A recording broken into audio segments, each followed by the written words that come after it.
What is the God matrix? Okay. How do I explain this one? The question is, who and what is God? And in philosophies, it is always known that, or it is considered that that question cannot be answered. I find that really fascinating.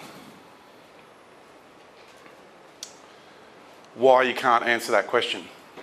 And that if anyone proclaims to have an answer to that question, then they're deluded, or they're on an ego trip, or it's outrageous, or anything along those lines. Because there's plenty of people that know what I know. But it's not allowed to be talked about in our society because it goes against religious doctrine.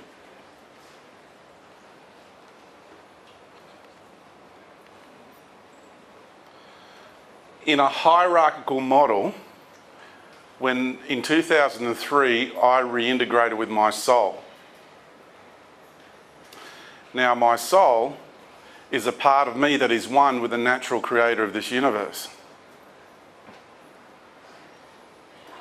And I know some of you are confused because I'm throwing out negative connotations about God, but yet I'm talking about the creator of this universe.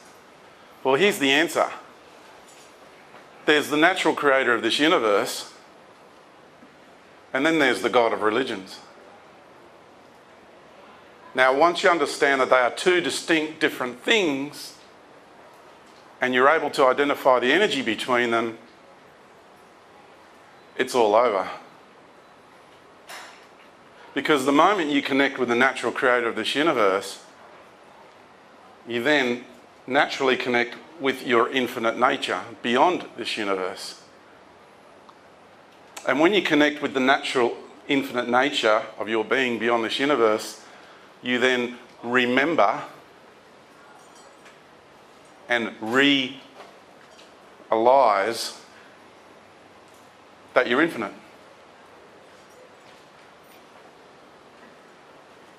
What does that mean? It means that there is no beginning to the infinite nature of life. That there is no end to the infinite nature of life. It has never, ever been created. It always has been, and it always will be. So why do we have an entity inside this universe claiming to be the creator of all that is and all that exists in every level of life, in all of existence? When I was in the Vatican, they said, "How dare you claim to be a God?" Because I said, "I'm a creator being." But we're all creator beings. Don't you create every day of your life? We create on different levels of reality. We're all creator beings. Just some people have the capacity to create on bigger levels of reality than others. Some are more experienced at it than others. Some have been inside this universe longer than others. It's no biggie. It's not about ego.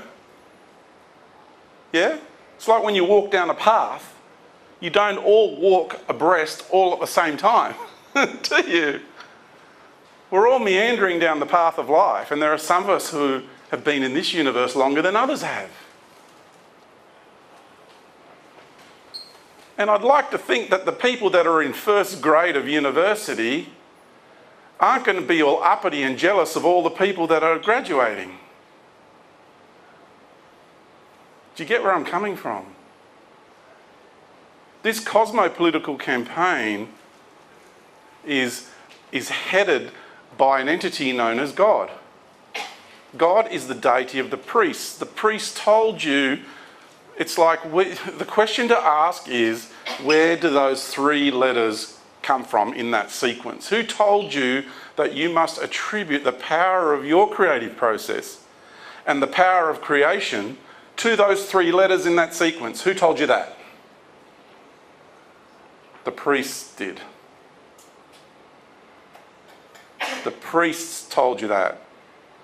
And if anybody has any connection to Christ whatsoever, he warned about the deity of the Pharisees and their doctrine. He warned everybody about that.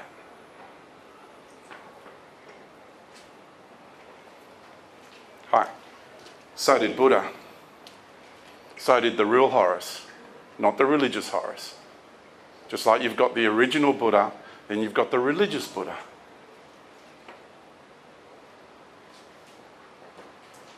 Two different things, two different energies, two different approaches. You've got the natural Christ, and then you've got the Jesus Christ, which is the Christ the priests have delivered to you. Is that a real being or not? Isa Manu, Isis Manu. That's where the Jehovah Witnesses get Emmanuel from, because Emmanuel is Manuel, which is Lord Manu. He was part of the wealthy elite of the time, Isis Manu. So it's a real character, but because, you know, the wealthy elite, they always like to do the bloodline thing, they always like to put their characters and prop them up to be very powerful beings, so they've created this deific figure out of that. What the priestly caste do is, the true characters, the true beings come to this world, they have an incarnation, they spread an amazing message, yeah? Then what the priests do is they hijack the personality and the character. They hijack it. And then they present a different version of it to the masses, which is in alignment to their deity, their overlord. Because the new identity is an interface module for the masses to pray to, which then feeds the energy to their God. In 2003, I reintegrated with my soul the aspect of me, now listen carefully, beyond spirit and beyond consciousness. That is what I call soul. It's in the word, it's in the vibration. You know, work off energy, people, right? Spirit. Spirit. It's a sharp masculine energy projecting. It's like an arrow. Consciousness.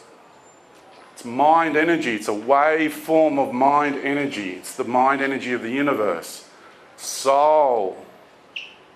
It's where we are whole. It's where we are sanctified. It's where we are divine. It's where we are one with the creator of this universe.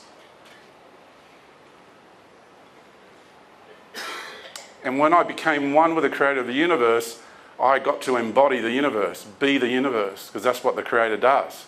It's like, here, have a taste of what it's like to be me. And you feel it all, you experience it all, you see it all. You can all do it. You've all done it before, and you can all do it again. It's not just, I'm special. It's just, I had that experience, and the next day I was scrubbing the toilet, and I'm WTF. What do I do with that? What do I do now with my life? And it's taken me years to reconcile my experiences, to understand that, hey, I've got something I've got to share. And that's why I'm up here doing what I do. So what I was seeing was the energy pouring from the earth with all the adulation, all the adoration, and all the worship. Because the most toxic ingredient out of all of that is devotion. And that energy feeds this God entity, which is an ego construct that resides in consciousness. That's its ecosystem. God solicits worship. It's all about love. It'll talk about love till the cows come home and beyond. It's all about love. But its real agenda is devotion and worship.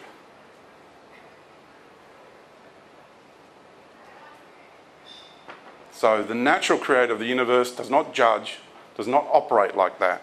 Will never ever ask you to get on your knees. Will not do that. And every time you use the word God, oh my God, people say, how you know, the OMG thing going around the world. Why?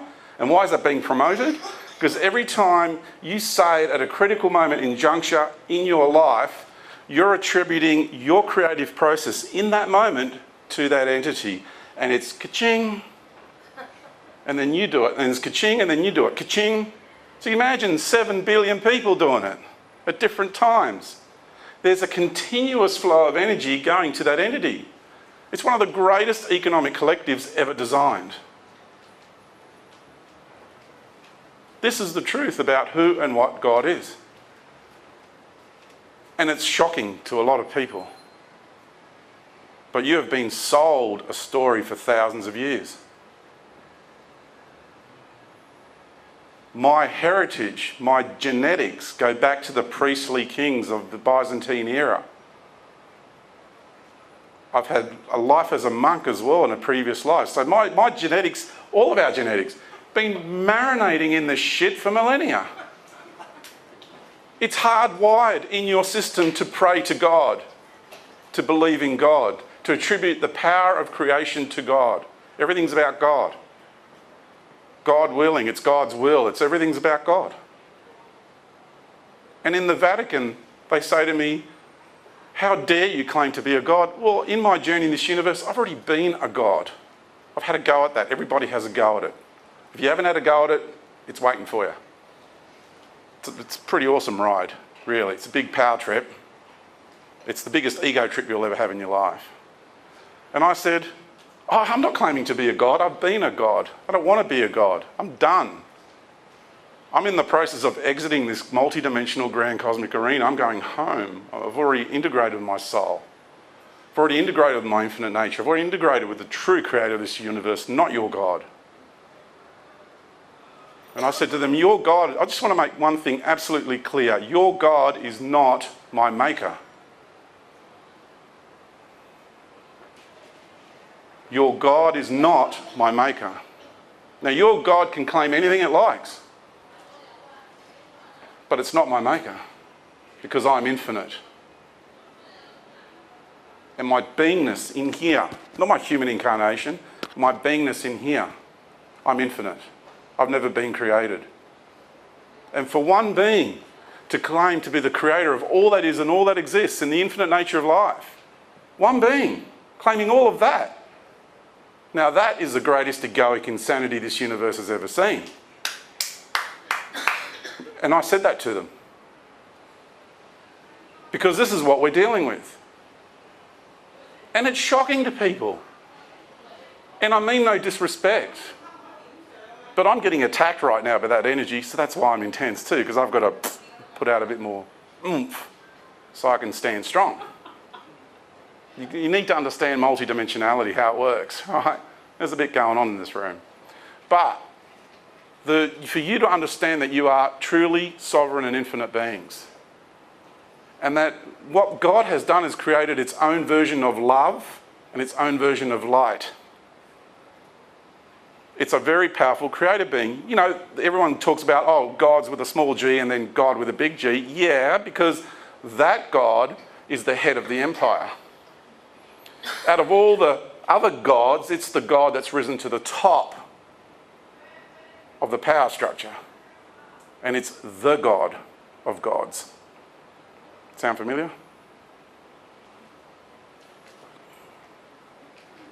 And once you understand that there is what I call the light matrix, which is God's light, and I've done the thing, I've had an incarnation as an angel, everyone's going to go, oh, he must be Lucifer. No. See, program response in the mind, right? Yeah? But I'm talking about the narrative that gets thrown around as though it's very confusing. Yeah? Yeah. Because, yeah, I won't get into that. Because even that story's a twist on a twist.